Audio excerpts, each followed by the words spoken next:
मुजफ्फरनगर में पुलिस और एसओजी की संयुक्त टीम के साथ हुई मुठभेड़ में 25,000 रुपए का इनामी हिस्ट्री शीटर और अंतर्राज्यीय अपराधी सतपाल उर्फ सत्तू ढेर हो गया। नाबालिग किशोरी के अपहरण और दुष्कर्म के मामले में फरार चल रहे आरोपी ने पुलिस चेकिंग के दौरान भागने की कोशिश की और पुलिस टीम पर फायरिंग कर दी। जवाबी कार्रवाई में वो घायल हो गया, जबकि 2 पुलिसकर्मी भी गोली लगने से जख्मी हुए।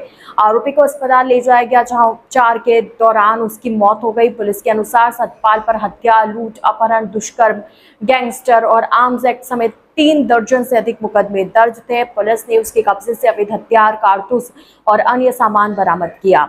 ITN नेशनल की इस न्यूज में इतना ही। अन्य खबरों के लिए जुड़े रहिए ITN नेशनल के साथ। क्या पूरा मामला है?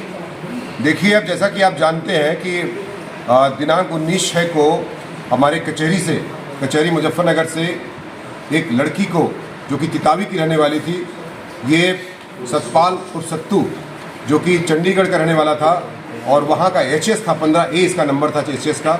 इसके खिलाफ 30 अभियोग दर्ज थे और ये हत्या, लूट, डकैती, हत्या का प्रयास, गैंगस्टर एक्ट तथा लड़कियों के अपहरण का, जो नाबालिग लड़कियों के अपहरण का, किशोरियों का अपहरण का अभियुक्त था। ये 11 साल पहले भी जेल मुजफ्फरनगर में रह चुका है। साथ ही साथ ये जालंधर जेल से भागा हुआ बदमाश था तथा विभिन्न प्रकार के मेरठ, जालंधर, सहारनपुर तथा मुजफ्फरनगर से वांछित चल रहा था तथा अपहरण की ये लड़कियों के साथ दुष्कर्म की घटना जंगलों में तथा विभिन्न प्रकार के होटलों इत्यादि में लगातार ये करता रहता था। इस प्रकार से इनपुट मिला हुआ था, चूँकि हमारे यहाँ से वांछित भी चल रहा था। पुलिस की 10 टीमें SP सिटी, CO सिटी के नेतृत्व में काम कर रही थी। Inspector civil line, SOG surveillance, सभी टीमें लगी हुई थी। इसी प्रदेश में एक टिप ऑफ मिलता है, जिसके आधार पर सिविल लाइन थाना अंतर्गत इसको पुलिस पीछा करती है। एक आरा गाड़ी में ये जा रहा था, जिस पर पुलिस टीम जब पीछा करती है, पुलिस टीम में फायर करता है। इसके पास से 2 असलहे, पिस्टल के साथ साथ तमंचा भी बरामद किए गए, कारतूस कम से कम 20 कारतूस बरामद किए गए हैं तथा खोखा कारतूस भी बरामद किया गया है।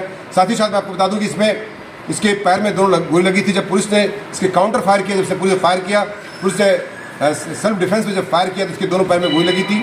जब उसके बाद इसका जिला चिकित्सालय में चिकित्सा कराई गई। उसके बाद इसका जो है, जब स्थिति खराब होने की चिकित्सा के दौरान इसको और जो बेटर इंस्टीट्यूशन है उसको ले जाया गया इवांस में। वहाँ पर इसको जो है वेंटिलेटर पर रखा गया।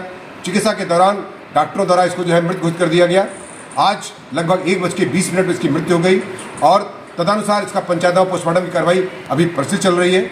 और इस परिदृश्य में आपको बता दूं कि 30 मुकदमे इसके खिलाफ दर्ज थे और ये लगातार कई जनपदों से वांछित चल रहा था। अंतर्राज्यीय बदमाश था तथा छोटी छोटी लड़कियों का, जो 16 साल की 14 साल की लड़कियां होती हैं, उनको किडनैप करके उनके साथ बलात्कार करता था। इस प्रकार से ये एक साथी बदमाश था, जिसको पुलिस मुठभेड़ में घायल होने के बाद चिकित्सा के दौरान इसकी मृत्यु हो गई है। ये सतपाल और सत्तू इसका नाम था। लगभग 60 से 61 साल इसकी उम्र बताई जाती है। सर, ये किस तरह से लड़कियों को अपने जाल में फंसाता था, किस तरह उनकी घटना को? मैं आपको बता दूं कि ये लड़कियों को पहले पता करता था कि विभिन्न स्थान पर, चाहे वो रोडवेज हो, रेलवे स्टेशन हो, या कोई ऐसी स्थान जहां पर ई-रिक्शा हो गए, गरीब लड़कियों को टारगेट करता था। ये गरीब लड़कियों को जब कुछ पैसे वगैरह 2-3 हज़ार 4 हज़ार रुपये देकर के उसके घर में प्रवेश कर जाता था, उसको कभी डॉक्टर को भी दिखा देता था। उसके बाद उनको उसके पापा को भी कॉन्फिडेंस देता था। उसके बाद उसके घर में रुकने के बाद लड़की को नौकरी और अपने आप को मिलिट्री मैन साबित करते हुए, और मैं इसको किसी नौकरी में इंडक्ट कर दूंगा, उसके बाद लड़की को उसके पिता को लेकर गाड़ियों में बैठा लेता था और फिर पिता को किसी स्थान पर उतार देता था कि जाकर के डॉक्यूमेंट वेरीफाई कराइए या डॉक्यूमेंट का आप फोटोस्टेट कराइए, एफिडेविट बनवाइए। उसके बाद लड़की को जबरदस्ती किडनैप करके ले जाता था तथा टोल प्लाजा वगैरह को अवॉइड करते हुए जंगलों इत्यादि में, होटलों इत्यादि में लड़कियों के साथ लगातार दुष्कर्म करता था। मेरठ से भी इसी प्रकार के मामले में वांछित चल रहा था। सहारनपुर भी इस तरह से घटना इसने किया था। इसी प्रकार से जालंधर जेल से भी इसने पुलिस की हिरासत से भाग चुका था। ये इसके खिलाफ 30 अभियोग थे। HS था और लड़कियों के साथ, खासकर नाबालिग लड़कियों के साथ सबसे जो सातिराना अंदाज में ये घटना करता था। निश्चित तौर से एक शातिर बदमाश ये था और 15A HS नंबर भी इसका चंडीगढ़ में इसका दर्ज था।